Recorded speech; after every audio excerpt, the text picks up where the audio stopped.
설계도 한 장으로 프랑스가 30년 동안 한국에서 11조 원을 뜯어갔습니다. 배 한 척을 만들 때마다 150억 원이 파리로 넘어갔죠. 프랑스 회사의 회장은 시가를 문 채 비웃었습니다. 한국은 영원히 우리의 조립공이야. 제조는 한국이 하고 돈은 프랑스가 번다. 그런데 어느 차가운 새벽, 통영 앞바다에서 작은 배 한 척이 조용히 항구를 떠났습니다. 그 순간 30년간 한국을 짓밟아온 프랑스의 한 고위 관료는 두 다리의 힘이 풀렸습니다. 숙적 일본마저 발칵 뒤집혔죠. 저 작은 배 한 척이 도대체 무엇이었길래. 거대한 제국이 무너진 그날의 충격적인 전말을 지금 공개합니다. 시작하기 전 구독과 좋아요, 그리고 대한민국 파이팅 댓글로 한국을 응원해주세요. 그날 저는 파리에서 비행기를 타고 꼬박 12시간을 날아왔습니다. 한국의 남쪽 끝, 통영이라는 작은 항구였죠. 평생 한국을 수십 번 드나들었지만 그날처럼 심장이 쿵쿵 뛴 적은 단 한 번도 없었습니다. 이른 새벽이었어요. 부두에는 짭짤한 바다, 냄새와 차가운 안개가 자욱하게 깔려 있었습니다.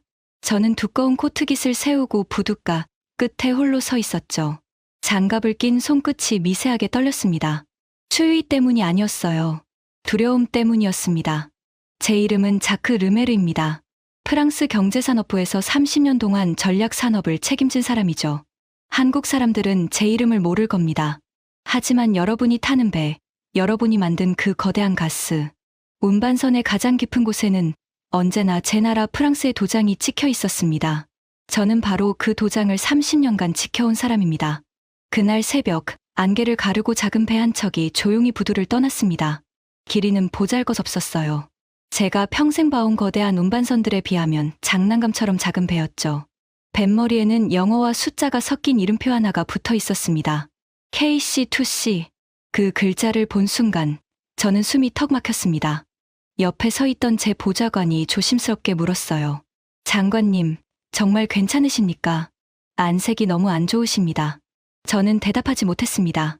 그저 멀어지는 그 작은 배의 꽁무니만 멍하니 바라봤죠. 입안이 바싹 말라붙었습니다. 여러분, 저 작은 배 한 척이 무엇을 의미하는지 그때 저는 정확히 알고 있었습니다. 그건 단순한 배가 아니었어요. 그건 제가 30년간 쌓아 올린 거대한 제국의 무덤이었습니다. 프랑스가 한국을 소나기에 쥐고 흔들던 시대, 그 황금 같던 시대의 마지막을 알리는 조종이었던 거죠. 조금만 숫자 이야기를 해드리겠습니다. 한국 조선소가 가스 운반선을 한 척 만들 때마다 그 배값의 일부가 고스란히 제 나라 프랑스로 흘러 들어왔습니다. 한 척당 무려 150억 원이었어요. 한국의 피땀 어린 기술자들이 용접 불꽃을 튀기며 만든 배인데 그 알짜배기 돈은 바다 건너 파리의 한 회사가 가만히 앉아서 챙겨갔던 겁니다. 그게 1년도 아니고 10년도 아니었습니다. 무려 30년이었어요. 그 30년 동안 한국이 프랑스에 갖다 바친 돈을 다 합치면 자그마치 11조 원이 넘습니다. 11조 원. 한국이라는 나라가 자기 손으로 배를 만들면서 그 배 한 척 한 척마다 우리에게 조공을 바친 셈이죠. 저는 그 돈으로 살았습니다. 제 조국 프랑스의 한 회사가 그 돈으로 먹고 살았어요. 그리고 저는 정부 관료로서 그 돈줄을 지키는 파수꾼이었습니다. 그게 제 일이었고 저는 그 일에 추호의 부끄러움도 없었습니다. 적어도 그날 새벽 통영 앞바다에서 저 작은 배를 보기 전까지는요. 그런데 이 이야기는 한 회사의 이야기가 아닙니다. 한 사람의 이야기도 아니에요. 이건 프랑스와 한국, 두 나라 사이에 벌어진 30년 전쟁의 이야기입니다. 기술이라는 무기를 손에 쥔 자가 어떻게 상대를 무릎 꿇리는지, 그리고 그 무릎 꿇었던 자가 어떻게 다시 일어서는지에 대한 이야기죠.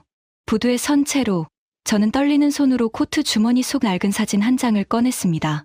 30년도 더 된 사진이었어요. 거기에는 젊은 시절의 제가 있었고 그 옆에는 한 한국 남자가 어색하게 웃고 있었습니다. 저는 그 남자의 이름을 30년 동안 잊고 살았습니다. 아니, 잊으려고 애썼다는 게 더 정확하겠네요. 그 남자의 이름은 김상철이었습니다. 그리고 그 이름을 떠올리는 순간 제 가슴 한구석이 칼로 베인 것처럼 시려왔습니다. 제가 비웃었던 사람, 제가 짓밟았던 꿈, 제가 코웃음 치며 사무실 밖으로 내쫓았던 한 사내, 그 사내가 30년이 지난 지금 저를 이렇게 무너뜨릴 줄을 저는 정말 꿈에도 몰랐습니다. 여러분께 그 이야기를 처음부터 들려드리려고 합니다. 프랑스가 어떻게 한국 바다의 왕이 되었는지, 우리가 얼마나 오만했는지, 그리고 그 오만이 어떻게 산산조각 났는지를요. 어쩌면 이 이야기는 제 평생의 가장 부끄러운 고백이 될 겁니다. 하지만 저는 이제 더 이상 도망치지 않겠습니다. 이야기는 30년 전 프랑스 파리의 한 회사 회장실에서 시작됩니다. 그곳에서 저는 한 남자를 만났어요. 제 인생을 통째로 바꿔놓은 남자였죠. 그는 차갑고 거만하고 그리고 누구보다 잔인한 사람이었습니다. 30년 전 어느 봄날이었습니다. 저는 막 경제산업부의 젊은 사무관으로 임명된 참이었어요. 가슴엔 야망이 가득했고 머릿속엔 조국 프랑스를 세계 최고로 만들겠다는 꿈이 넘쳤습니다. 그런 제게 첫 임무가 떨어졌죠. 프랑스의 한 회사를 만나 협력 방안을 논의하라는 것이었습니다. 그 회사의 이름을 들으면 한국 사람 대부분은 고개를 갸웃할 겁니다. GTT라는 회사였어요. 이름조차 생소하시죠? 하지만 이 회사는 당시 전 세계 바다를 조용히 그러나 완벽하게 지배하고 있었습니다. 가스를 실어 나르는 거대한 배의 심장. 그러니까 영하 163도의 액체 가스를 담는 거대한 통을 만드는 설계, 기술을 손에 쥐고 있었거든요. 이게 얼마나 무서운 기술이냐고요? 제가 쉽게 설명해 드리겠습니다. 천연가스를 영하 163도까지 꽁꽁 얼리면 부피가 무려 600분의 1로 확 줄어듭니다. 그래야 배에 가득 실어 멀리까지 보낼 수 있죠. 그런데 이 끔찍하게 차가운 액체를 담을 통을 만드는 게 보통 일이 아니었어요. 평범한 강철판을 그 온도에 두면 유리처럼 와장창 깨져버립니다. 지금으로부터 80여 년 전 미국 클리블랜드에서 가스 저장 탱크 하나가 무너진 적이 있습니다. 영하의 차가운 기운이 받침돼 철근을 서서히 갉아먹고 있다는 걸 아무도 몰랐던 거죠. 결국 탱크가 깨지면서 거대한 불기둥이 치솟았고 100명이 넘는 사람이 목숨을 잃었습니다. 그 사건 이후 전 세계는 이 차가운 액체를 극도로 두려워하게 됐어요. 바로 그 두려운 난제를 제 조국 프랑스의 GTT가 풀어냈습니다. 특수한 금속판을 마치 천겹의 옷처럼 겹겹이 쌓는 기술이었죠. 영하 163도의 지옥 같은 환경에서도 갈라지지 않는 그 설계도 한 장이 전 세계 가스 운반선 10척 중 9척에 들어가게 됩니다. 무슨 뜻이냐면요. 세상에서 가스 운반선을 만들고 싶은 자는 누구든 무조건 우리 GTT의 머리를 조아리고 설계도를 비싼 돈 주고 사가야 한다는 뜻이었습니다. 그 회사의 회장실 문을 열고 들어선 순간을 저는 30년이 지난 지금도 또렷이 기억합니다. 회장실은 어마어마하게 넓었어요. 한쪽 벽은 통째로 유리창이었고 그 너머로 파리의 강이 햇빛에 은빛으로 반짝이고 있었죠. 두꺼운 가죽 소파에서는 값비싼 냄새가 풍겼고 공기 중엔 짙은 씨가 연기가 떠다녔습니다. 그리고 그 거대한 책상 뒤에 한 남자가 앉아 있었습니다. 에밀 보나르, GTT의 회장이었죠. 그는 손가락 사이에 시가를 끼운 채 저를 위아래로 천천히 훑어봤습니다.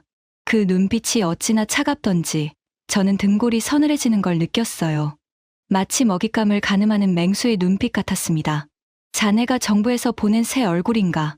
그가 입을 열었습니다. 목소리는 낮고 부드러웠지만 그 안엔 칼날이 숨어 있었어요. 안게, 그리고 잘 들어. 자네가 알아야 할 건 딱 하나야. 이 세상의 모든 가스 운반선은 우리 손바닥 위에 있다는 것. 저는 마른 침을 삼키며 조심스럽게 물었습니다. 회장님, 요즘 동양의 한 나라가 조선업에 뛰어들었다고 들었습니다. 한국이라는 나라입니다. 그들이 위협이 되지는 않겠습니까? 그 말을 들은 보나르의 입꼬리가 천천히 올라갔습니다. 그리고 그는 웃었어요. 어깨를 들썩이며 마치 세상에서 가장 우스운 농담을 들은 사람처럼 한참을 웃었습니다. 그 웃음소리가 넓은 회장실에 차갑게 울려 퍼졌죠. 한국. 그가 시가 연기를 길게 내뿜으며 말했습니다. 그 손재주 좋은 조립공들 말인가. 르메르 군, 잘 듣게. 그들은 우리 설계도 없이는 영하 163도짜리 통 하나 만들지 못해. 그들은 그저 우리가 그려준 도면대로 철판을 자르고 용접하는 일꾼일 뿐이야. 영원히 그럴 거고. 그는 책상 위에 두 손을 깍지 끼고 몸을 앞으로 기울였습니다. 그 눈빛에는 어떤 망설임도 일말의 자비도 없었어요. 세상엔 두 종류의 나라가 있어. 머리를 쓰는 나라, 그리고 몸을 쓰는 나라. 우리 프랑스는 머리를 쓰지. 설계도를 그리고 도장을 찍고 돈을 받아. 한국 같은 나라는 몸을 쓰는 거야. 땀 흘려 배를 만들고 그 대가의 절반을 우리에게 갖다 바치는 거지. 제조는 한국이 하고 돈은 프랑스가 번다. 이게 세상의 질서야. 자연의 법칙이라고. 저는 그때 부끄럽게도 그 말이 옳다고 믿었습니다. 아니, 멋지다고까지 생각했어요. 젊고 야망에 찬 제게 보나르의 그 오만함은 강자의 여유처럼 보였거든요. 기술이 곧 국력이고 국력을 쥔 자가 약자를 부리는 건 당연하다고 여겼습니다. 그게 제 30년의 시작이었습니다. 그렇다면 한국이 도대체 어떻게 우리에게 그토록 꼼짝없이 묶이게 됐을까요? 보나르는 그날 제게 그 비밀 장부를 직접 보여줬습니다. 그가 책상 서랍에서 두꺼운 가죽 서류철 하나를 꺼냈을 때 저는 그 안에 적힌 숫자들을 보고 입을 다물지 못했습니다. 먼저 첫 번째 덫이 있었습니다. 보나르는 그걸 끼워 팔기라고 불렀죠. GTT는 한국 조선소의 설계도만 따로 팔지 않았습니다. 무조건 자기네 엔지니어링 서비스를 함께 묶어서 강제로 팔았어요. 한국 조선소가 설계도만 사고 나머지는 우리가 알아서 하겠다고 아무리 사정해도 소용없었습니다. 무조건 비싼 값에 통째로 사야 했죠. 두 번째 덫은 더 잔인했습니다. 보나르는 계약서에 무시무시한 조항 하나를 숨겨놨어요. 만약 조선소가 GTT 특허의 정당성에 대해 의문을 제기하면 우리는 언제든 계약을 끊어버릴 수 있다는 조항이었습니다. 무슨 뜻이냐면 우리 기술에 토를 다는 순간 너희에게 더 이상 설계도를 팔지 않겠다는 협박이었던 거예요. 배를 만들려면 무조건 GTT 설계도가 필요한 한국 조선소들은 부당한 조항을 발견해도 입을 꼭 다물 수밖에 없었습니다. 목줄이 잡혀 있었으니까요. 보나르는 그 서류철을 톡톡 두드리며 만족스러운 미소를 지었습니다. 이게 바로 권력이야, 르메르 군. 칼 한 자루 안 들고도 상대를 무릎 꿇리는 법이지. 저는 그 숫자들을 보며 현기증을 느꼈습니다. 한국 조선소가 배 한 척을 팔아서 남기는 이익의 절반이, 그러니까 정확히 그 절반이 우리 GTT의 통장으로 빨려 들어오고 있었어요. 한국이 죽도록 일해서 번 돈의 절반을 우리는 손가락 하나 까딱 안 하고 가져갔던 겁니다. 그뿐만이 아니었습니다. 그 무렵 GTT가 벌어들이는 전체 돈의 무려 85%가 오직 한국이라는 한 나라에서 나오고 있었어요. 다시 말해 우리 회사는 사실상 한국 조선소가 먹여 살리는 회사였던 거죠. 한국은 우리에게 황금알을 낳는 거위였고 보나르는 그 거위를 아주 안전하게 그리고 아주 잔인하게 품고 있었던 겁니다. 회장실을 나서며 저는 묘한 흥분에 휩싸였습니다. 이 거대한 돈줄을, 이 완벽한 지배 구조를 지키는 것이 앞으로 제 일이 될 테니까요. 하지만 저는 그날 알지 못했습니다. 그 완벽해 보이던 성벽에 이미 아주 작은, 그러나 결코 메울 수 없는 균열 하나가 생기고 있었다는 사실을요. 그리고 그 균열은 바다 건너 한국의 한 조선소에서 시작되고 있었습니다. 이야기를 제대로 이해하시려면 한국이 처음 어떻게 우리 소나기에 들어왔는지부터 알아야 합니다. 시간을 조금 더 거슬러 올라가 보겠습니다. 당시만 해도 가스 운반선 시장은 일본이 거의 완벽하게 쥐고 있었습니다. 일본은 모스 방식이라는 기술을 썼어요. 배 위에 거대한 알루미늄 공 모양 탱크를 올려놓는 방식이었죠. 사진으로 보면 마치 배 위에 거대한 축구공 여러 개가 줄지어 얹혀 있는 모습이었습니다. 일본 표준이 곧 세계 표준이던 시절이었어요. 그런데 그 무렵 한국이라는 나라가 조용히 그러나 무섭게 조선업에 뛰어들었습니다. 한국 정부는 아주 영리한 결정을 내렸어요. 가스를 수입할 때 남의 배를 빌리지 않고 우리 배로 직접 실어오겠다. 그 배는 우리 조선소가 만들겠다고 선언한 겁니다. 그때까지 가스 운반선을 단 한 척도 만들어 본 적 없는 나라가 말이죠. 무모해 보였습니다. 보나르는 그 소식을 듣고 또 한 번 코웃음을 쳤어요. 하지만 한국은 진심이었습니다. 일본의 모스 방식 대신 우리 프랑스 GTT의 멤브레인 방식을 선택한 거죠. 우리 설계도는 배의 사각형 공간을 빈틈없이 꽉 채울 수 있어서 같은 크기의 배에 가스를 더 많이 실을 수 있었거든요. 한국은 그 장점을 정확히 꿰뚫어 봤습니다. 그 순간부터 한국과 우리 프랑스의 운명적인 만남이 시작됐습니다. 그리고 동시에 한국의 길고 긴 굴종의 시대도 시작됐죠. 한국이 우리 설계도로 배를 만들기 시작하면서 우리가 한국에 보낸 것은 설계도만이 아니었습니다. 우리는 우리 엔지니어들을 한국으로 보냈어요. 한국 남쪽의 거제, 그리고 울산이라는 도시의 거대한 조선소로 말이죠. 명분은 기술 지도였습니다. 하지만 실상은 감시이자 간섭이었어요. 저는 젊은 사무관 시절 한국 조선소를 직접 시찰하러 간 적이 있습니다. 그때 제 눈으로 똑똑히 본 광경을 저는 30년이 지난 지금 부끄러움에 떨며 고백합니다. 거제의 조선소는 정말 거대했습니다.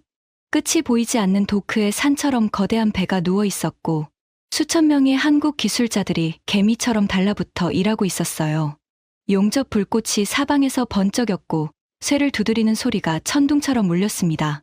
그 열기와 땀 냄새 속에서 한국 기술자들의 눈빛은 무서울 만큼 진지했죠. 그런데 그 거대한 현장의 한복판에 우리 GTT 엔지니어들이 팔짱을 끼고 서 있었습니다. 그들은 한국 기술자들이 하는 일을 일일이 감시했어요. 한국 기술자가 더 빠르고 효율적인 방법을 찾아내면 우리 엔지니어가 즉시 가로막았습니다. 안 돼. 우리 매뉴얼대로만 해. 그 한마디면 끝이었죠. 저는 그날 한 장면을 목격했습니다. 한 젊은 한국 기술자가 도면 한 장을 들고 우리 엔지니어에게 다가갔어요. 그는 서툰 영어로 하지만 눈을 반짝이며 무언가를 설명하려 했습니다. 자기가 생각해낸 더 나은 방법이 있다고요. 작업 시간을 크게 줄일 수 있는 아이디어라고 했죠. 우리 엔지니어는 그 도면을 거들떠보지도 않았습니다. 그저 손을 휘휘 저으며 차갑게 내뱉었어요.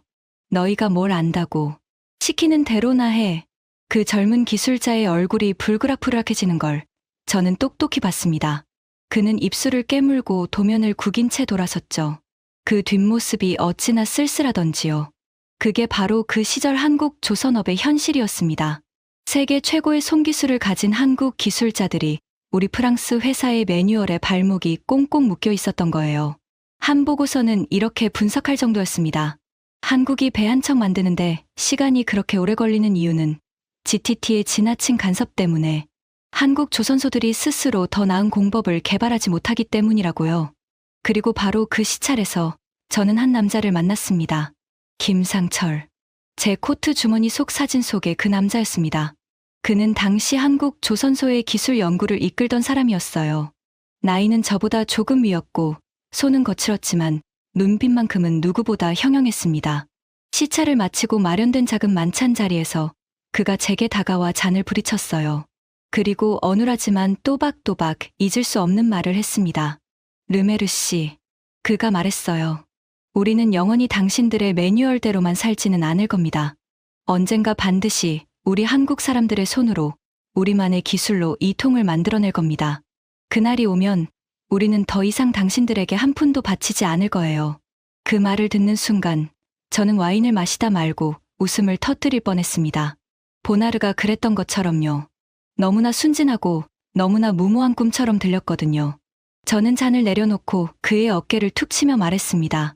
지금 생각하면 얼굴이 화끈거리는 정말 오만하고 잔인한 말이었죠. 김상철 씨. 꿈은 자유죠. 하지만 현실을 보세요. 영하 163도를 견디는 그 기술은 우리가 수십 년간 피땀 흘려 쌓은 거예요. 당신들이 따라오려면 또 수십 년이 걸릴 거고 그 사이 우리는 더 멀리 가 있을 겁니다. 한국은 그냥 지금처럼 우리가 그려준 도면대로 배를 잘 만들어주면 됩니다. 그게 서로에게 좋아요. 김상철의 얼굴에서 미소가 천천히 사라졌습니다. 그는 한참 동안 저를 바라봤어요. 화를 내지도 반박하지도 않았습니다. 그저 조용히 고개를 끄덕이고는 제게 등을 돌려 만찬장을 떠났죠. 그 굳은 등을 보며 저는 승리감에 젖었습니다. 또 한 명의 약자에게 현실을 일깨워줬다는 그런 우쭐함이었어요. 저는 그날 밤 호텔로 돌아와 깊이 잠들었습니다. 아주 편안한 잠이었죠. 제국의 파수꾼으로서 약자의 헛된 꿈 하나를 짓밟아준 하루였으니까요. 저는 그 김상철이라는 이름을 그날 이후 30년간 머릿속에서 깨끗이 지워버렸습니다. 하지만 여러분, 저는 그때 정말 몰랐습니다. 제가 비웃었던 그 한 사내의 꿈이 결코 죽지 않았다는 사실을요. 그 꿈은 한국이라는 나라의 깊은 땅속에서 30년 동안 끈질기게 살아남아 자라고 있었습니다. 그리고 그 꿈은 김상철이라는 한 사람을 넘어 다음 세대로 또 그 다음 세대로 조용히 이어지고 있었어요. 물론 그 30년이 순탄했던 건 아닙니다. 한국은 자기 기술로 만들겠다는 그 꿈을 향해 정말로 도전했어요. 그리고 그 첫 번째 도전은 입에 담기도 처참한 실패로 끝나고 맙니다. 온 한국이 떠들썩하게 뛰어올린 그 첫 도전이 바닥으로 곤두박질 쳤을 때 저와 보나르는 파리의 회장실에서 샴페인을 터뜨렸습니다. 저는 그 실패를 보며 회심의 미소를 지었어요. 거봐, 내가 뭘 했어. 보나르는 시가를 문 채 낄낄거렸죠. 우리는 그 실패가 한국의 끝이라고 확신했습니다.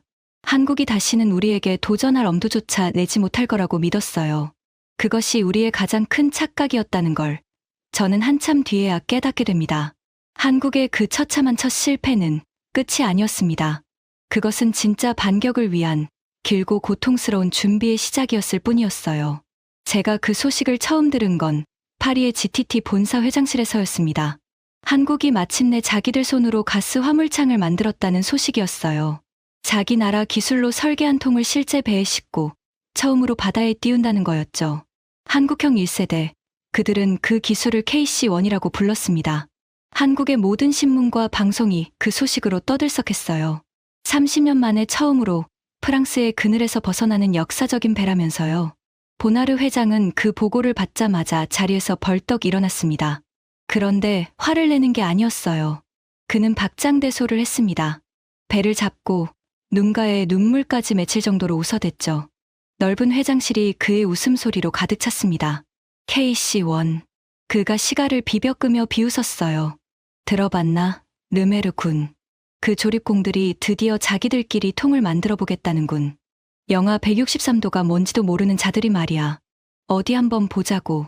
그게 얼마나 처참하게 깨지는지. 저도 그 옆에서 웃었습니다. 부끄럽지만 사실입니다. 우리는 정말로 확신했어요. 한국이 실패할 거라고요. 그 차가운 액체의 무서움을, 그 기술의 깊이를 그들이 절대 따라올 수 없다고 믿었습니다. 보나르는 비싼 샴페인 한 병을 미리 준비해두라고 비서에게 지시했어요. 한국이 실패하는 그날 축배를 들겠다는 거였죠. 그리고 그날은 우리 예상보다 훨씬 빨리 찾아왔습니다. 한국의 두 척이 바다에 나간 지 얼마 지나지 않아서였어요. 그 배들에서 문제가 터졌습니다. 화물창 바깥 벽에 물방울이 맺히기 시작한 거예요. 차가운 부분에 이슬이 맺히는 현상이었죠. 이게 무슨 뜻이냐면 영하 163도의 끔찍한 냉기가 단열재를 뚫고 새어나오고 있다는 신호였습니다. 우리는 그걸 차가운 점, 콜드 스팟이라고 불렀어요. 화물창에 있어서는 절대로 일어나서는 안 되는 치명적인 결함이었습니다. 두 척의 배는 결국 운항을 멈췄습니다. 가스를 싣고 바다를 누벼야 할 배가 항구에 발이 묶여버린 거예요. 막대한 손실이 쏟아졌습니다. 그리고 한국 법원은 그 화물창의 구조적 결함에 대한 책임을 물었죠. 한국가스공사가 물어야 할 배상금은 무려 2,400억 원에 달했습니다. 한국의 첫 도전은 그야말로 처참한 실패로 끝나고 만 겁니다. 그 소식이 파리에 전해진 날, 보나르는 약속대로 샴페인을 터뜨렸습니다. 펑 하는 소리와 함께 거품이 솟구쳤고 그는 잔을 높이 들며 외쳤어요. 한국의 꿈을 위하여, 그 헛된 꿈을 위하여 건배. 회장실에 모인 우리는 모두 웃으며 잔을 부리쳤습니다. 저는 차가운 샴페인을 한 모금 마시며 생각했어요. 거봐, 내가 뭘 했어. 30년 전 한국의 그 만찬장에서 제가 했던 말이 떠올랐습니다. 한국은 그냥 우리가 그려준 도면대로 배를 잘 만들면 된다던 그 말이요. 저는 제가 옳았다는 확신에 가슴이 한껏 부풀어 올랐습니다.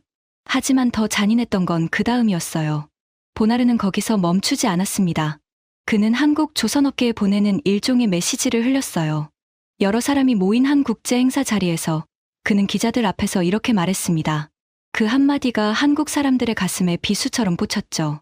한국 친구들이 좋은 교훈을 얻었기를 바랍니다. 기술이라는 건 돈으로 흉내낼 수 있는 게 아니에요. 그건 수십 년의 시간과 깊이가 만드는 겁니다.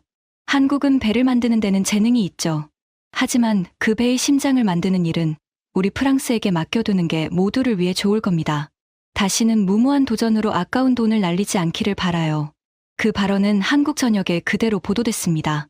한국 사람들의 자존심은 갈기갈기 찢겼죠. 그리고 그 칼날의 가장 깊은 곳을 맞은 사람이 한 명 있었습니다. KC1의 개발을 처음부터 끝까지 이끌었던 사람. 바로 김상철이었어요. 여러분, 기억하시나요? 30년 전 거제의 만찬장에서 제게 언젠가 한국 손으로 통을 만들겠다고 말했던 그 형형한 눈빛의 사내 말입니다. 그는 그 꿈을 정말로 한 번도 버리지 않았어요. 머리가 희끗희끗해지도록 평생을 그 화물창 연구에 바쳤습니다. KC1은 그의 인생 전부가 담긴 작품이었던 거죠. 그런데 그 작품이 실패했습니다. 그리고 세상은 잔인했어요. 모든 비난의 화살이 김상철에게 쏟아졌습니다. 무모한 욕심으로 나라에 2,400억 원의 손실을 안긴 사람, 검증도 안 된 기술로 국민을 속인 사람, 사람들은 그를 그렇게 손가락질했어요. 한때 한국 조선업의 자존심으로 축혀 세워지던 그가 하루아침에 죄인이 되어버린 겁니다. 김상철은 모든 자리에서 물러났습니다. 30년을 바친 연구소를 떠나야 했죠. 그가 마지막으로 연구소를 나서던 날, 그 누구도 그를 배웅하지 않았다고 합니다. 등 뒤로 쏟아지는 차가운 시선만이 그를 따라왔을 뿐이었어요. 그는 그렇게 조용히 역사 속으로 사라지는 듯했습니다. 저는 그때 그 모든 일을 파리에서 와인 잔을 기울이며 지켜봤습니다. 김상철이라는 이름이 신문에 오르내리는 걸 보면서도 저는 그가 30년 전 그 만찬장의 사내라는 걸 까맣게 잊고 있었어요. 그저 또 한 명의 어리석은 한국인이 무모한 꿈을 꾸다 추락했다고만 생각했죠. 우리는 그것이 한국의 끝이라고 확신했습니다. 한번 이렇게 처참하게 무너졌으니 다시는 일어설 엄두도 내지 못할 거라고요. 한국은 영원히 우리 GTT의 설계도에, 우리의 매뉴얼에, 우리의 도장에 매달릴 거라고 믿었습니다. 매년 수천억 원의 돈을 우리에게 바치면서요. 하지만 우리는 한 가지를 몰랐습니다. 김상철이 연구소를 떠나면서 그가 빈손으로 떠난 게 아니라는 사실을요. 그는 자신의 인생 전부가 담긴 무언가를 조용히 누군가에게 건네고 떠났습니다. 그 무언가가 30년 뒤 우리 제국을 통째로 무너뜨릴 씨앗이 될 줄은 그 누구도 몰랐죠. 그리고 그 씨앗을 건네받은 사람은 공교롭게도 제가 아주 오래전에 한 번 만났던 사람이었습니다. 김상철이 연구소를 떠나기 전 그가 마지막으로 찾아간 사람이 있었습니다. 한지훈이라는 젊은 엔지니어였어요. 이 이름을 듣고 여러분은 모르시겠지만 저는 한참 뒤에 이 이름을 다시 들었을 때 등골이 오싹해졌습니다. 왜냐하면 한지훈은 30년 전 거제의 그 조선소에서 제가 봤던 바로 그 젊은 기술자였거든요. 우리 GTT 엔지니어에게 도면 한 장을 들고 갔다가 거들떠보지도 않은 채 손짓 한 번에 쫓겨났던 그 청년 말입니다. 입술을 깨물고 구겨진 도면을 들고 돌아서던 그 쓸쓸한 뒷모습의 주인공이요. 그날의 모욕을 한지훈은 평생 잊지 않았습니다. 그는 그 수치심을 가슴 깊이 새긴 채 김상철 밑에서 묵묵히 기술을 배웠어요. 김상철은 그런 한지훈을 친아들처럼 아꼈고요. 두 사람은 스승과 제자였고 같은 꿈을 꾸는 동지였습니다. 김상철이 한지훈을 찾아간 그날은 비가 추적추적 내리는 늦은 저녁이었다고 합니다.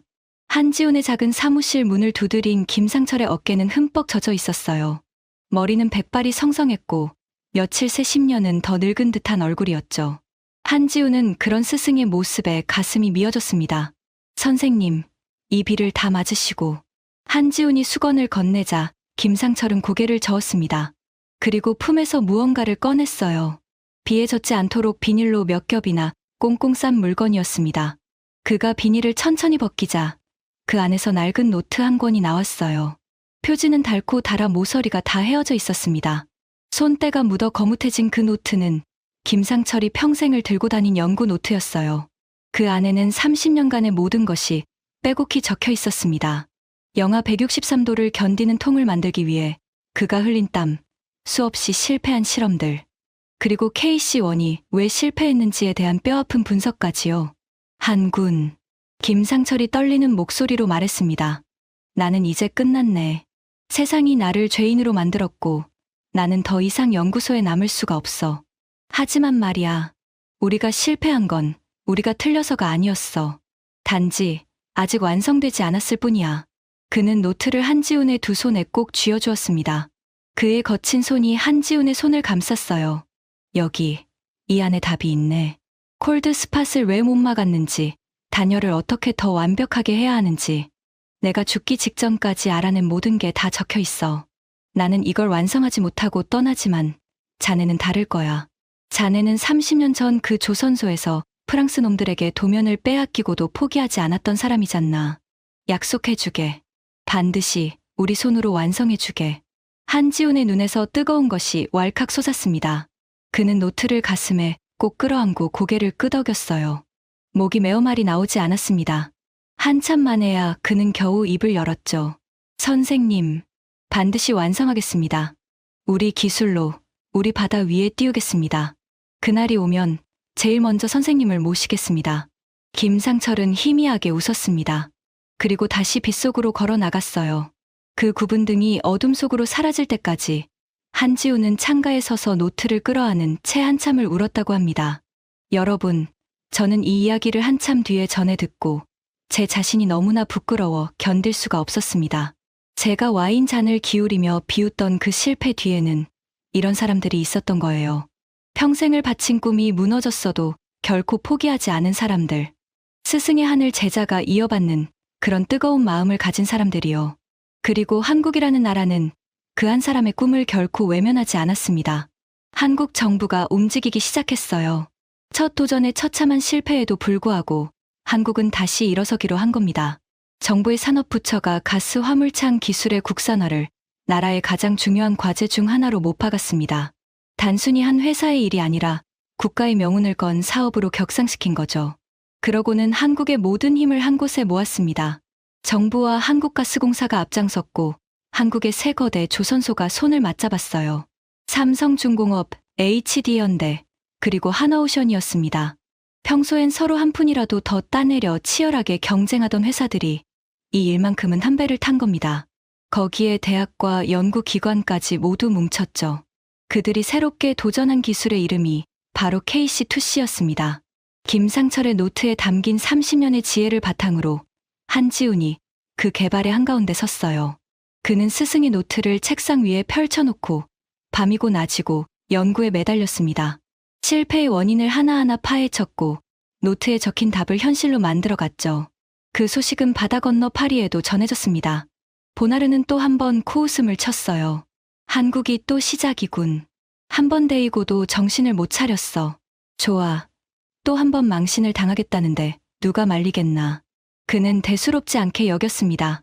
하지만 저는 그날 처음으로 조금 이상한 기분을 느꼈습니다. 보고서에 적힌 한 이름 때문이었어요. 한지훈. 어딘가 익숙한 이름이었지만 그게 누구인지 그때는 떠올리지 못했죠. 그저 가슴 한구석이 까닭없이 서늘해지는 걸 느꼈을 뿐입니다. 마치 오래전에 묻어둔 무언가가 땅을 뚫고 올라오기 시작하는 그런 불길한 느낌이었어요. 저는 그 느낌을 애써 무시했습니다. 한국 따위가 우리를 위협할 리 없다고 스스로에게 되뇌었죠. 하지만 그 작은 불안은 시간이 갈수록 점점 더 커져만 갔습니다. 시간이 흘렀습니다. 한국의 도전은 우리 예상보다 훨씬 끈질겼어요. 한지훈과 그의 동료들은 수년 동안 KC2C에 매달렸습니다. 그들은 김상철의 노트를 거의 달아 없어질 때까지 들여다봤어요. 실패한 부분을 보완하고 또 보완했죠. 콜드 스팟이 생겼던 그 치명적인 약점을 잡기 위해 단열 구조를 완전히 새롭게 설계했습니다. 한번 무너졌던 사람들이라 그들은 누구보다 신중했어요. 그러던 어느 날 제 책상에 한 통의 보고서가 올라왔습니다. 한국의 KC2C에 대한 기술 분석 보고서였어요. 우리 GTT의 정보 담당자들이 한국의 기술을 몰래 분석한 자료였죠. 저는 별 생각 없이 그 보고서를 집어들었습니다. 어차피 또 한 번의 실패 소식이려니 했어요. 하지만 그 보고서를 읽어내려가던 제 손이 어느 순간 멈췄습니다. 거기엔 이렇게 적혀 있었어요. 한국형 화물창 KC2C의 2차 방벽 구조가 우리 GTT의 설계보다 더 안전한 것으로 평가된다고요. 저는 그 문장을 다시 읽었습니다. 한 번, 두 번, 세 번이요. 제 눈을 의심했죠. 2차 방벽이라는 게 뭔지부터 설명을 드려야겠네요. 화물창은 영하 163도의 가스가 새어나가지 못하도록 두 겹의 벽으로 막아둡니다. 1차 방벽이 뚫리더라도 2차 방벽이 최후의 보루로 막아주는 거죠. 그게 바로 화물창 안전의 핵심입니다. 그런데 그 가장 중요한 안전장치에서 한국의 기술이 우리를 앞섰다는 겁니다. 우리 프랑스가 수십 년간 세계 최고라고 자부해온 바로 그 부분에서요. 저는 보고서를 책상에 탁 내려놓았습니다. 이마에 식은땀이 배어나오는 게 느껴졌어요.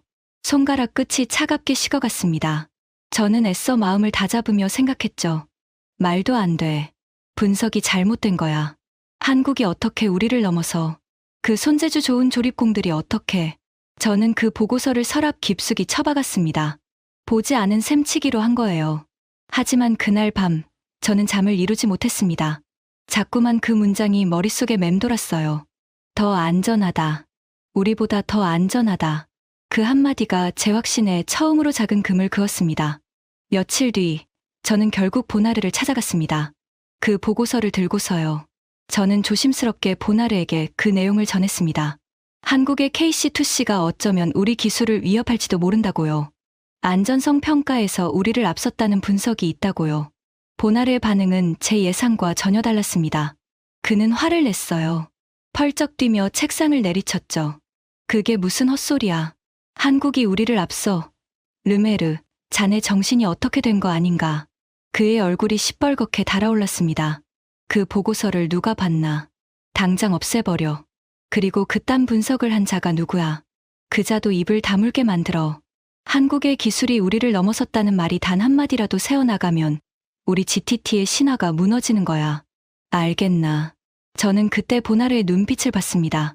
거기엔 분노만 있는 게 아니었어요. 자세히 들여다보니 그 깊은 곳에 두려움이 숨어 있었습니다. 그토록 오만하고 자신만만하던 보나르가 처음으로 무언가를 두려워하고 있었던 거예요. 한국이라는 나라를요. 그 두려움을 감추기 위해 보나르는 더욱 잔인해졌습니다. 그는 한국 조선소들을 향한 압박의 수위를 한 단계 끌어올렸어요. 한국에 보낸 우리 엔지니어들에게 한국의 자체 기술 개발을 사사건건 방해하라고 지시했습니다. 한국 조선소가 KC2C를 위한 어떤 시도를 해도 그 옆에서 끊임없이 트집을 잡고 발목을 잡으라는 거였죠. 또한 그는 한국가스공사를 향해 은근한 협박을 흘렸습니다. 만약 한국이 끝까지 자체 기술을 고집한다면 GTT는 한국에 대한 기술 지원을 전면 중단할 수도 있다고요. 한국이 아직 운항 중인 수백 척의 배는 모두 우리 설계도로 만든 것이었으니 그 지원이 끊기면 한국 조선업 전체가 휘청일 수 있었습니다. 그건 명백한 갑질이자 협박이었어요. 저는 그 지시를 충실히 따랐습니다. 부끄럽지만 저는 여전히 우리 제국의 파수꾼이었으니까요. 하지만 제 마음 한구석에서는 그 작은 균열이 점점 더 벌어지고 있었습니다.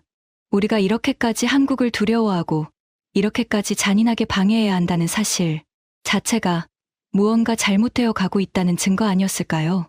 그리고 얼마 지나지 않아 그 작은 균열은 도저히 막을 수 없는 거대한 틈으로 벌어지게 됩니다. 우리가 그토록 감추려 했던 진실이 마침내 온 세상 앞에 드러나기 시작한 거예요. 한국의 KC2C에 대한 소문은 우리가 아무리 막으려 해도 새어나갔습니다. 가장 먼저 반응한 건 뜻밖에도 일본이었어요. 여러분도 아시다시피 일본은 한때 가스 운반선 시장의 절대 강자였습니다. 배 위에 거대한 알루미늄 공을 올리는 모스 방식으로 30년 가까이 세계를 호령했죠. 일본 표준이 곧 세계 표준이던 시절이 있었어요. 하지만 그 일본을 다름 아닌 한국이 무너뜨렸습니다. 한국이 우리 프랑스의 멤브레인 방식으로 더 효율적인 배를 만들어내면서 일본의 모스 방식은 시장에서 밀려났거든요. 일본 입장에서 한국은 자기들을 끌어내린 뼈아픈 숙적이었던 셈이죠. 그런 일본이라면 한국의 새 도전을 누구보다 신랄하게 비웃을 거라고 저는 생각했습니다. 그런데 일본의 반응은 정반대였어요. 일본의 한 원로 조선 기술자가 한 강연에서 이렇게 말한 겁니다. 그 발언이 업계에 조용한 파문을 일으켰죠. 우리 일본은 한국에게 시장을 빼앗긴 뒤 그들을 그저 운이 좋았던 추격자라고만 여겼습니다. 하지만 이번 한국형 화물창을 보고 생각이 완전히 바뀌었어요. 한국은 단순히 남의 기술을 잘 베끼는 나라가 아닙니다. 그들은 이제 아무도 가지 못한 길을 스스로 만들어내고 있어요. 솔직히 말하겠습니다. 우리가 그토록 자부하던 기술 강국 일본도 끝내 이루지 못한 일을 한국이 해내고 있는 겁니다. 숙적이었던 일본의 입에서 나온 그 인정은 그 어떤 칭찬보다 무겁게 다가왔습니다. 저는 그 소식을 듣고 가슴이 철렁 내려앉았어요. 일본마저 한국을 인정하기 시작했다는 건 이게 단순한 소문이 아니라는 뜻이었으니까요. 그뿐만이 아니었습니다. 이번엔 중국이 변수로 떠올랐어요. 당시 중국은 막대한 정부 지원금을 등에 업고 가스 운반선 시장에서 무섭게 한국을 추격하고 있었습니다. 중국은 우리 GTT의 설계도를 똑같이 사용하면서도 정부 보조금 덕분에 가격을 후려쳐 경쟁력을 높이고 있었죠. 보나르는 이 중국 카드를 한국을 압박하는 데 써먹으려 했습니다. 한국이 까불면 우리는 중국에 더 좋은 조건으로 기술을 넘기면 그만이야. 중국이 한국을 밀어내면 우리는 또 그 로열티를 받으면 되는 거고. 그는 한국과 중국을 저울질하며 흐뭇해했어요. 하지만 바로 그 지점에서 보나르는 결정적인 계산 착오를 했습니다.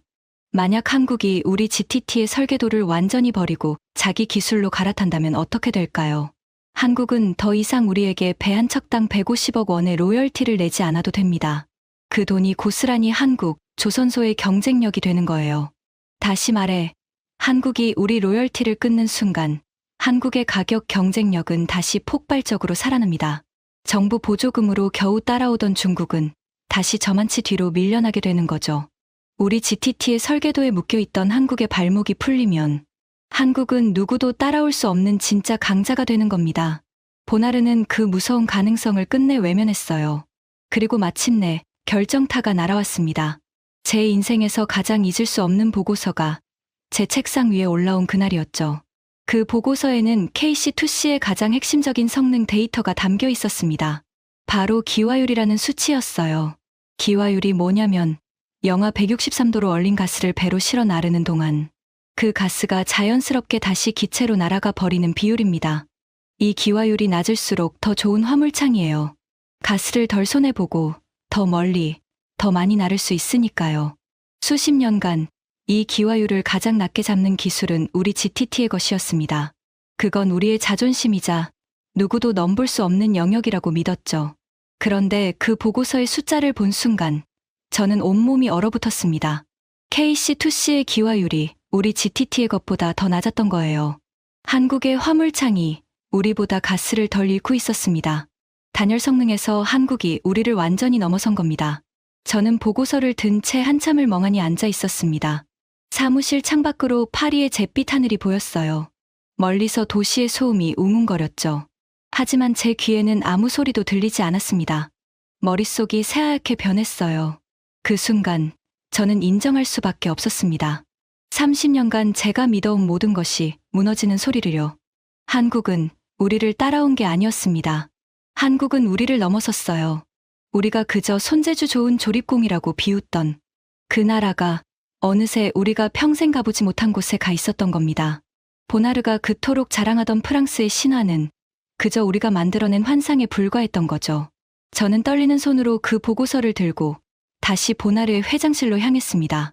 이번엔 숨길 수가 없었어요. 이건 너무나 명백한 진실이었으니까요. 저는 보나르 앞에 그 보고서를 내려놓고 떨리는 목소리로 말했습니다. 회장님, 이제 인정해야 합니다. 한국은 모든 면에서 우리를 앞섰습니다. 안전성도, 단열 성능도요. 우리가 그들을 막을 방법은 없습니다. 그들이 자기 기술로 배를 띄우는 건 이제 시간 문제일 뿐입니다. 보나르는 그 보고서를 노려봤습니다. 그의 손이 부들부들 떨리는 게 보였어요. 한참의 침묵이 흘렀습니다. 그리고 그가 입을 열었을 때 저는 그가 끝내 정신을 차리지 못했다는 걸 알았습니다. 아니, 그가 이를 악물고 말했어요. 절대 인정 못해. 한국이 우리를 넘었다고? 천만에. 그들이 아무리 좋은 통을 만들어도 소용없어. 세상의 어떤 선주도 검증되지 않은 한국 기술 따위를 믿지 않을 테니까. 그들에겐 30년의 실적이 없어. 신뢰가 없다고. 보나르는 자리에서 벌떡 일어나 창가로 걸어갔습니다. 그리고 파리의 하늘을 노려보며 차갑게 내뱉었어요. 그 목소리엔 끝을 모르는 도끼가 서려 있었습니다. 르메르, 지금부터 우리가 가진 모든 힘을 동원해서 한국을 짓밟아. 우리 변호사들을 풀어서 그들의 기술에 특허 소송을 걸어. 우리가 한국에 보낸 엔지니어들을 전부 철수시켜서 한국의 배 건조를 마비시켜. 국제인증기관에 손을 써서 한국의 새 기술이 절대 인증을 받지 못하게 막아. 무슨 수를 써서라도 그 첫 배가 바다에 뜨는 걸 막아야 해. 그게 우리의 마지막 전쟁이야. 저는 그 잔인한 명령 앞에서 처음으로 망설였습니다. 30년간 단 한 번도 보나르의 명령에 토를 단 적이 없던 제가요. 제 안에서 무언가가 외치고 있었어요. 이건 옳지 않다고. 우리가 이렇게까지 비겁해질 필요는 없다고요. 하지만 보나르는 멈추지 않았습니다. 그는 정말로 모든 더러운 수단을 동원하기 시작했어요. 그날부터 한국 조선소들을 향한 GTT의 마지막 발악이 시작된 겁니다. 소송과 협박, 그리고 방해 공작이 빗발쳤죠. 한국이 그토록 오래 꿈꿔온 첫 항해를 앞두고 가장 거대한 폭풍이 몰아치기 시작한 겁니다. 다윗과 골리앗의 마지막 싸움이 이제 막 시작되려 하고 있었어요. 과연 한지훈과 한국의 작은 배 한 척은 이 거대한 프랑스 제국의 마지막 발악을 견뎌낼 수 있을까요? 그리고 저는 30년간 골리앗의 편에 서 있던 저는 과연 어느 편에 서게 될까요? 그 답은 통영 앞바다에서 밝혀지게 됩니다. 보나르의 마지막 전쟁은 정말 치졸했습니다. 그는 자기 입으로 명령한 모든 더러운 수단을 쏟아부었어요. 먼저 우리 GTT의 변호사 군단이 움직였습니다. 한국의 KC2C가 우리 특허를 침해했다며 거대한 소송을 걸겠다고 으름장을 놓았죠. 사실 근거도 빈약한 트집이었습니다. 하지만 소송이라는 건 이기고 지고를 떠나 상대를 지치게 만드는 무기였어요. 보나르는 한국을 소송의 늪에 빠뜨려 시간을 끌려 했던 겁니다. 그 다음 그는 한국에 파견된 우리 GTT 엔지니어들을 전부 철수시켰습니다. 한국 조선소에서 한참 건조 중이던 다른 배들이 갑자기 우리 기술 지원이 끊겨 발이 묶였어요. 보나르는 그걸로 한국 조선업 전체를 흔들 수 있다고 믿었죠. 한국이 무릎을 꿇고 다시 우리에게 매달릴 거라고요. 마지막으로 그는 국제인증기관에까지 손을 뻗었습니다. 한국의 새 화물창이 절대로 안전인증을 받지 못하도록 뒤에서 온갖 압력을 넣은 거예요. 검증되지 않은 기술이라는 딱지를 붙여서 그 첫 배가 영영 바다에 뜨지 못하게 만들려는 속셈이었습니다. 그 모든 공작을 지휘하면서 저는 매일 밤잠을 이루지 못했습니다. 제 손으로 한국을 짓밟는 그 일이 점점 더 견디기 힘들어졌어요. 30년 전 거제의 만찬장에서 제게 꿈을 말하던 김상철의 눈빛이 자꾸만 떠올랐습니다. 도면을 빼앗기고도 포기하지 않던 한지훈의 굳은 뒷모습도요. 우리는 지금 그 사람들이 평생을 바친 꿈을 짓밟고 있었던 겁니다. 비겁하게, 정정당당하지 못한 방법으로요. 하지만 여러분, 놀라운 일이 벌어졌습니다. 한국은 그 모든 폭풍을 견뎌냈어요. 소송 위협 앞에서도 한국은 물러서지 않았습니다. 한국가스공사와 새 조선소가 한 몸처럼 똘똘 뭉쳐 우리 GTT의 특허와는 전혀 다른 자기들만의 기술임을 당당히 증명해 보였죠. 우리 엔지니어들이 철수한 빈자리는 한국 기술자들이 스스로 메웠습니다. 오히려 그동안 우리 매뉴얼에 묶여 못하던 혁신적인 건조 방법을 마음껏 시도하면서 그들은 더 빠르고 효율적으로 배를 만들기 시작했어요. 우리의 방해가 도리어 한국을 더 강하게 만든 겁니다. 그리고 인증 문제마저 한국은 끝내 돌파했습니다. 한국의 화물창은 그 어떤 까다로운 검증 앞에서도 흠잡을 데 없는 안전성을 보여줬으니까요. 우리가 아무리 뒤에서 손을 써도 데이터가 너무나 완벽했기에 막을 도리가 없었습니다. 마침내 한국형 화물창을 실은 첫 배가 바다에 나갈 모든 준비를 마쳤다는 소식이 날아왔어요. 그 소식을 들은 날 저는 결심했습니다. 두 눈으로 직접 봐야겠다고요. 파수꾼으로서가 아니라 한 인간으로서요. 저는 보나르에게 알리지도 않고 혼자 비행기에 올랐습니다. 파리에서 꼬박 12시간을 날아 한국의 남쪽 끝 통영이라는 작은 항구에 도착했죠. 여러분, 이제 제 이야기는 처음으로 돌아옵니다. 그날 새벽 짭짤한 바다, 냄새와 차가운 안개 속에서 제가 부둣가에 홀로 서 있던 바로 그 장면 말입니다. 이른 아침에 부두는 사람들로 북적였습니다. 한국의 기자들, 조선소 사람들, 그리고 정부 관계자들이 다들 들뜬 얼굴로 모여 있었어요. 그들의 눈에는 어떤 벅찬 기대가 가득했습니다. 저는 코트깃을 세우고 사람들 틈에서 조금 떨어진 곳에 섰습니다. 아무도 저를 알아보지 못했죠. 그리고 저는 그 작은 배를 봤습니다. KC2C. 제가 평생 봐온 거대한 운반선들에 비하면 장난감처럼 작은 배였어요. 하지만 그 배는 제가 본 그 어떤 배보다 거대해 보였습니다. 왜냐하면 그 배에는 우리 프랑스 GTT의 도장이 단 하나도 찍혀 있지 않았으니까요. 한국의 기술로 설계 한 통에 한국의 가스를 가득 싣고 한국의 바다를 항해하는 첫 배였습니다. 30년 만에 처음으로 한국이 우리에게 단 한 푼의 로열티도 내지 않고 띄우는 배였어요. 배 한 척당 150억 원씩 30년간 11조 원을 빨아가던 그 보이지 않는 사슬이 바로 저 작은 배에서 끊어진 겁니다. 제 손끝이 떨렸습니다. 추위 때문이 아니었어요. 그건 제 30년이 보나르의 제국이 프랑스의 신화가 무너지는 순간이었으니까요. 그때 부두 한쪽에서 작은 소란이 일었습니다. 사람들이 길을 터주는 사이로 휠체어 한 대가 천천히 다가오고 있었어요. 그 휠체어를 미는 사람은 머리가 희끗희끗한 중년의 남자였습니다. 그 얼굴을 본 순간 저는 숨이 멎는 것 같았어요. 한지훈이었습니다. 30년 전 거제에서 우리에게 도면을 빼앗기고 돌아서던 그 청년이 어느새 백발이 섞인 중년이 되어 있었던 거죠. 그리고 그 휠체어에 앉아있던 사람을 본 순간 저는 다리의 힘이 풀려 비틀거렸습니다. 김상철이었어요. 30년 전 그 형형한 눈빛의 사내가 이제는 너무나 늙고 쇠약해진 모습으로 거기 앉아 있었습니다. 한때 나라의 손실을 안긴 죄인이라 손가락질 받고 모든 자리에서 쫓겨났던 그 사람이요. 한지우는 휠체어를 부두 가장 앞쪽으로 밀고 갔습니다. 저 멀리 KC2C가 천천히 부두를 떠나는 모습이 가장 잘 보이는 자리였어요. 그러고는 김상철 앞에 한쪽 무릎을 꿇고 품에서 무언가를 꺼냈습니다. 비닐로 곱게 싼 달고 다른 노트 한 권이었어요. 30년의 손때가 묻은 김상철의 그 연구 노트였습니다. 한지우는 그 노트를 김상철의 무릎 위에 가만히 올려놓았습니다. 그리고 떨리는 목소리로 말했어요. 바람결에 그 목소리가 제 귀에까지 들려왔습니다. 선생님, 우리가 해냈습니다. 선생님이 주신 이 노트로, 우리 손으로, 우리 기술로 배를 띄웠습니다. 저기 보이세요. 저 배에는 더 이상 프랑스의 도장이 없습니다. 선생님이 평생 꿈꾸셨던 우리만의 배입니다. 약속드린 대로 제일 먼저 선생님을 모셨습니다. 김상철은 떨리는 손으로 그 낡은 노트를 어루만졌습니다. 그의 주름진 눈가에서 굵은 눈물이 주르륵 흘러내렸어요. 그는 멀어지는 배를 바라보며 오랫동안 아무 말도 하지 못했습니다. 그저 노트를 쓰다듬고 또 쓰다듬을 뿐이었죠. 30년의 한이, 30년의 서름이 그 눈물 속에 다 녹아 있었습니다. 한참 만에 김상철이 입을 열었습니다. 갈라진 목소리였지만 그 안엔 누구도 꺾지 못한 자부심이 가득했어요. 고맙네, 한군. 정말 고맙네. 나는 죄인이 아니었어. 우리는 틀리지 않았어. 단지 조금 일렀을 뿐이야. 그리고 자네가 그 꿈을 끝내 완성해줬어.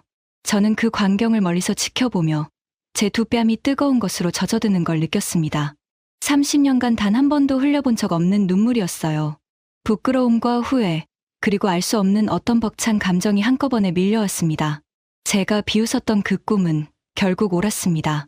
제가 짓밟으려 했던 그 사람들은 결국 이겼어요. 저는 그 자리에 서서 마음속으로 조용히 고개를 숙였습니다.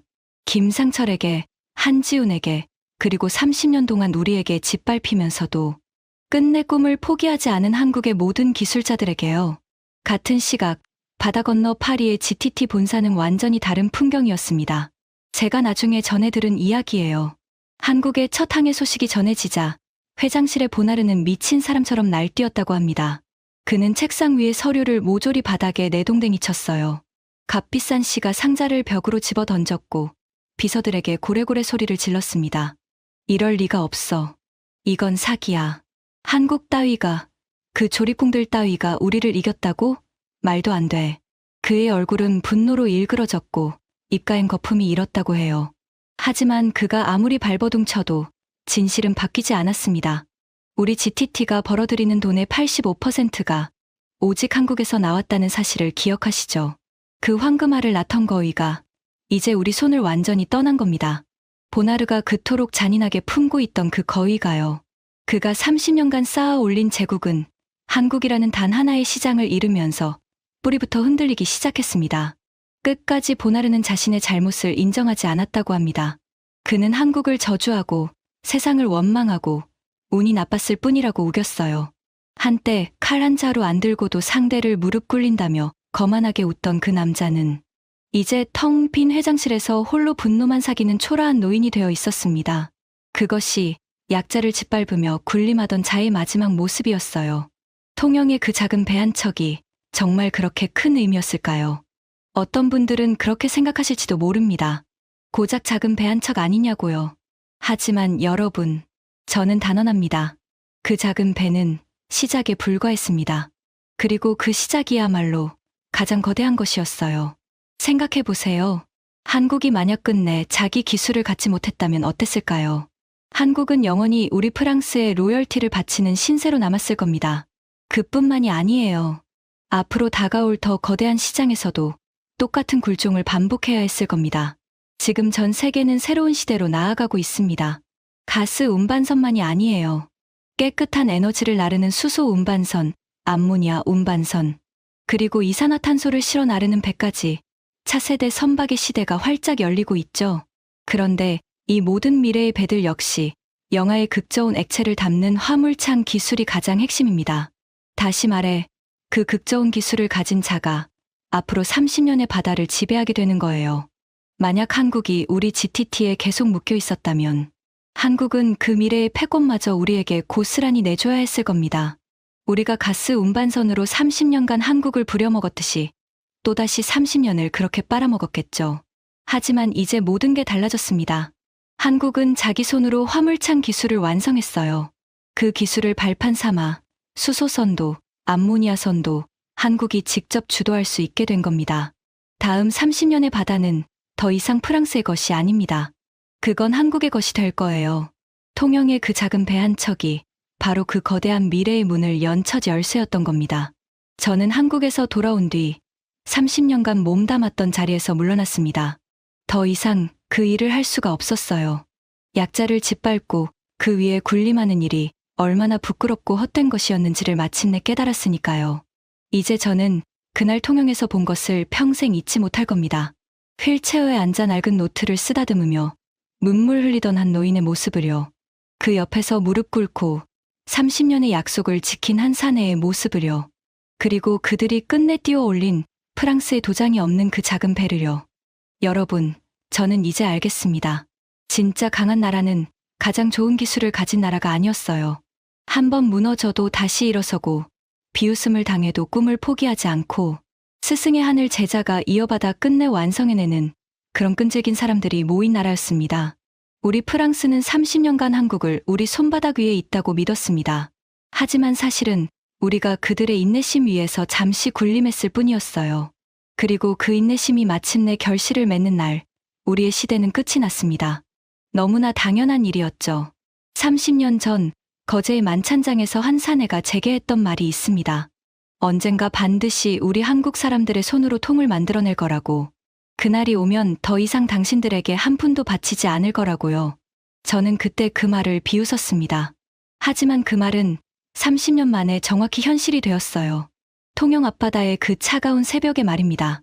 이것이 30년간 한국을 짓밟았던 한 프랑스인의 부끄러운 고백입니다. 그리고 동시에 결코 포기하지 않은 한국이라는 나라에 바치는 늦었지만 진심 어린 경의입니다. 지금까지 30년간 한국을 짓밟아온 프랑스 관료의 고백으로 들려드린 한국 조선업이 프랑스의 독점을 끝낸 이야기였습니다. 한 번 무너져도 다시 일어서고 비웃음 속에서도 끝내 꿈을 포기하지 않은 우리 기술자들의 이야기죠. 이 자랑스러운 이야기가 더 많은 분들께 닿을 수 있도록 널리 공유해주세요. 포기하지 않는 한 사람의 집념이 끝내 나라의 미래를 바꿉니다. 영상이 마음에 드셨다면 구독과 좋아요도 부탁드립니다. 지금까지 감동 새벽이었습니다. 감사합니다.